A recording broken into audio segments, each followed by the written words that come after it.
male, somebody with a penis is having a medical emergency, and they say to you, I think I'm having a miscarriage. Would you check them to see if they're having a miscarriage? Would you consider that a possibility for them? I didn't know. Hi, Mr. Walsh. My name is Luna, and I am a nationally registered advanced EMT here in the state of New Mexico. I am also transgender.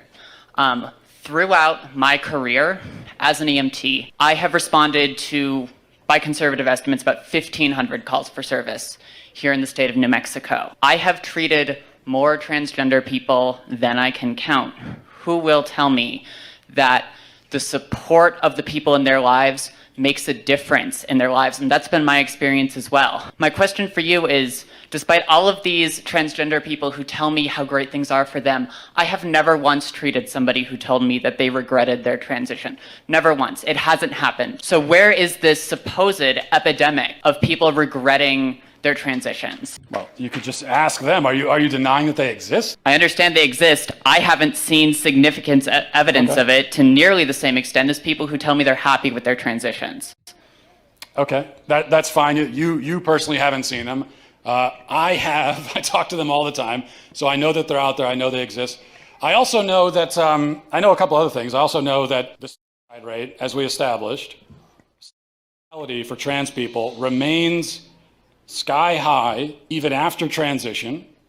And I went over in the talk why all of the explanations for that somebody on your side of the discussion might offer don't hold water, they don't work, which tells us that there's something else going on, and which tells us that there's still a deep despair there. So those people who identify as trans, then they transition, and then they kill themselves, so a large number, they might not articulate, many of them may articulate this, but they might not articulate that they regret this. But even so, as they say, actions speak louder than words. And so it's pretty clear that there's something deeply wrong here. And it's also clear to me that if transition is supposed to make trans people happier, on a large scale, it's not working. And when you've got suicidality, rate of 50% or more, that tells me that this plan for making this group of people who are 50% isn't working. I mean, if that's not enough to convince you, I don't know what else to tell you. And one other final point that I'll make as well, because we've all these questions, and I appreciate the questions. I appreciate that you guys at least are coming up to talk to me. In most schools, they won't even do that. So I appreciate that. But all of these questions are about, well, this trans person says that they're happy. Even if I were to concede that there may be some trans people who feel like they're happy, I think even then they're lying to themselves, and there's a deeper despair there, which is what led them to reject themselves in the first place. We could put that entirely to the side, because what I'd like to do is get back to the question of, is it true, okay? It might make a man, maybe there's a man out there who feels happier if we affirm him as a woman. Is it true though? Is it actually true? And I would say that the truth matters first before we get to the emotional questions. So I'll throw it back to you. Biological male says that he's a woman, wants to be affirmed as a woman. Is it true? Is the claim that he's making about himself, is it actually true? Yes. How? How do you know that? How would you define a woman? Because you've asked other people up here to define how we would define a woman. How would you define a woman, Mr. Walsh? An adult human female. Well, duh.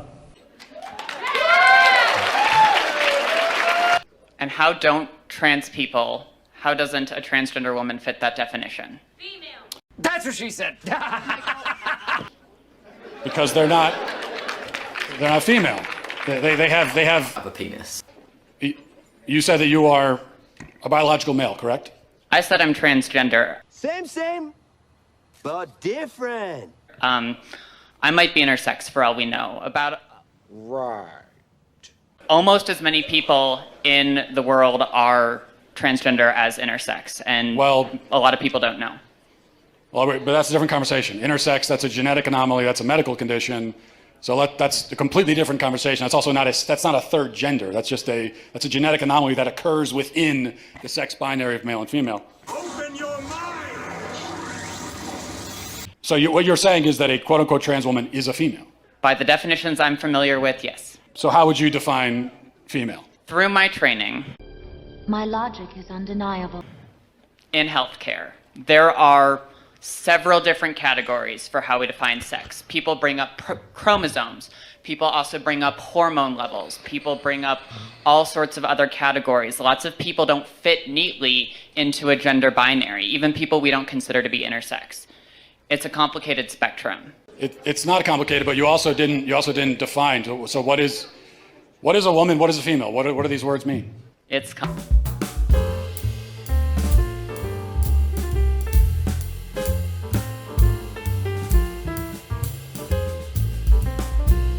answer, but that's because there are no simple answers in human biology. Let me ask you a question. You guys, Can I ask you one last hang question? on. Just let me finish. You guys like to bring up high school level biology classes a lot. I get that a lot. People who go on to more complicated biology classes will talk about sex as a spectrum. It's not. It's not. Well, biological researchers would disagree with you. Well, then they're full of shit, the ones that would say that. Got him. We fucking got him. All right. There are male gametes and female gametes. Oh, I had one last question. I just had one. I had one quick. Can you come back for 1 second? Because this is an important question. You said you're an EMT. Yes. Okay, if you're responding to a health emergency. Biological male, somebody with a penis, is having a medical emergency, and they say to you, "I think I'm having a miscarriage." Would you check them to see if they're having a miscarriage? Would you consider that a possibility for them? What did he say?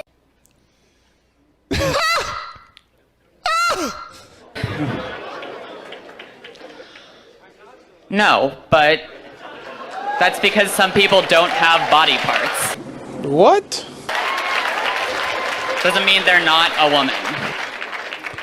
Sounds like we've established there are some people who, in principle, can get pregnant, and there are some people who can't. So there's two categories, otherwise known as binary, Lots of women can't get pregnant either. but they're still of the nature to get pregnant. The only But reason they can't get pregnant. Yes, but truth matters, right? it does. That's what I'm trying to explain to you. Truth matters, and they can't Okay, get pregnant. That's the truth. So how are they still women? Because they are for the same reason that I can rightly say that human beings have two legs. And if a person is born with only one leg, that doesn't call into question the statement that human beings have two legs, okay? A person being born with one leg doesn't mean that now legs are on a spectrum and we can't say anything at all about how many legs a person has. Who knows? They could be a centipede. You know, they could have 100 legs. No, we know human beings have two legs. If a human is born without two legs, something went wrong. They were supposed to have that second leg. Something went wrong. If you meet a person on the street who only has one leg, maybe they had an accident. Maybe they were in war. Maybe something, maybe they were in a car accident. Maybe they had cancer. A leg was cut off. But you know that something went wrong because by their nature, they're supposed to have two legs. Same thing for a woman. A woman by her nature can get pregnant. A man by his nature never can. So if you meet a woman of childbearing age, say she's 28 years old, and she can't get pregnant, you know automatically that something has gone wrong. And she can go to the doctor and find out what that thing is, even if they can't fix it. So that proves that women by their nature can get pregnant, because the simple fact that she can't shows you that there is something wrong. This is what is known as the exception that proves the rule. Whereas if a male with a penis can't get pregnant, no doctor on earth is going to run tests to see what's wrong with him, because they already know it's that he's a male, and there's only male and female, those who can get pregnant and those who can't. So that's it.